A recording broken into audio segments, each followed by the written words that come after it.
Oda has outdone himself this time, with chapter 1041, Komurasaki, being one of the most filled chapters in a while, which was kind of sad because I kind of wanted to do a shorter review this week, and I'm going to have to blitz through a few things because that's how stuffed Oda put this. He stuffed it like a turkey, stuffed it more than the 60-something husbands of Stuffed Big Mom, which we now have a reason to see exactly why so many people would actually have been lining up to stuff her regardless. Once again, I am Smalls of Black Knight Anime and Manga, and this is my thoughts on and review for One Piece Chapter 1041, Komurasaki.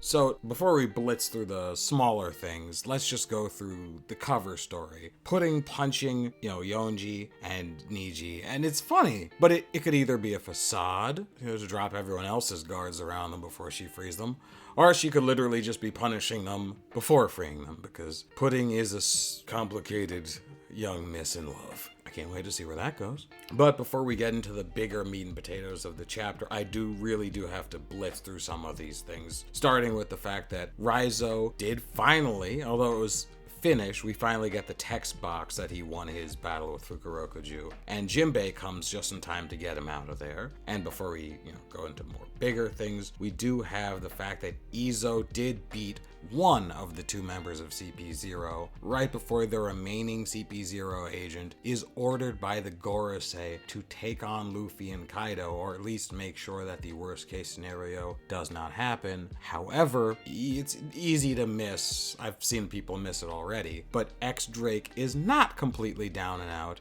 and he will most likely take on a little bit of a revenge match, or at the bare minimum, whittle that remaining CP0 member down so that he cannot interfere with Kaido versus Luffy, meaning that finally X-Drake isn't completely irrelevant. And honestly, as much as we saw the whites of his eyes the last time we saw him, personally he's one of the members of the worst generation, just like Law, Kid, Luffy, all of them, and even Apu actually, all of them have been unconscious multiple times during this arc alone and have come back from nothing. And frankly, I think it's one of the proving factors of what makes the worst generation so dangerous. It's not that they're overly powerful, because 1v1, they're still not on par with most of the Yonko yet. Closer, but not so. It's their tenacity, their will to get back up, and as all of them are hockey users, it makes sense. We do have to give some leeway to the abilities that hockey users have, because maybe it does influence their stamina some way, depending on how strong their willpower is. It would make sense, but it's not really confirmed. Nonetheless, that's my headcanon for why the worst generation are tenacious rather than strong, and that's why they are the worst generation.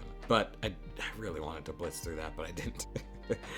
Nonetheless, one of the last things we gotta blitz through. Hamlet and Usopp have rescued Kinemon and Kiku for the most part. They're not healed yet, but speaking of healed, we do see Marco healing Hihimaru and Komichio, as well as Zoro barely being caught by Frankie as he fell off the building, or fell off the island. So a lot of smaller things. Oh, and Nami just having further banter with Zeus as he reacts to Big Mom's defeat. So the last two things of the chapter are, of course, Komurasaki and Orochi, as well as Luffy versus Kaido, and I guess the prelude to that being Law and Kid's reaction to what could possibly be next. So let's start with Komurasaki, the titular character of the chapter, taking Orochi out, or at least immobilizing him for the time being using sea stone nails. And from when we saw at least a sea stone nail used on Law earlier in the arc, he wasn't completely incapacitated, he was just unable to use his abilities. And the same can be said for the prison cuffs in Udon Prison. They all had sea stone. People weren't able to use their powers, but it was just enough so that they could move. By that factor, sea stone nails, while maybe not having the most painful thing, it was able to just barely incapacitate Orochi by, he was too busy. He was flirting and happy, and also just the whole chaos effect. He didn't notice that he didn't have access to his powers because he had no sense of danger until it was too late. But nonetheless, that's where Orochi currently stands. And, speaking of standing, Kid and Law certainly are not, because they are flat on their asses. I think they've used up their tenacity and stamina, and law, for once I'll take his word on saying he's actually done. But we do get to Luffy versus Kaido, and we see a very brief flashback of Kaido and Big Mom's first meeting back when he was 15, and she was hot.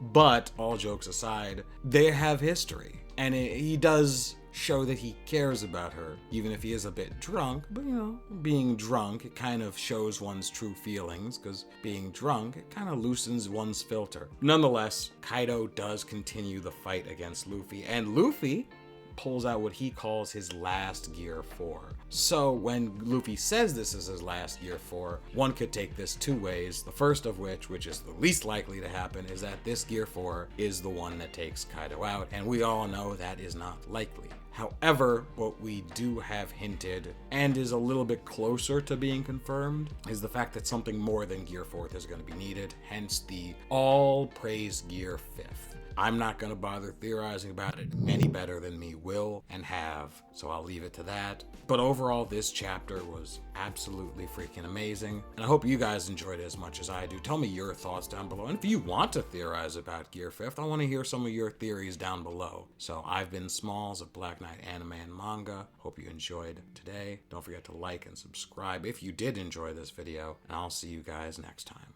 Stay safe.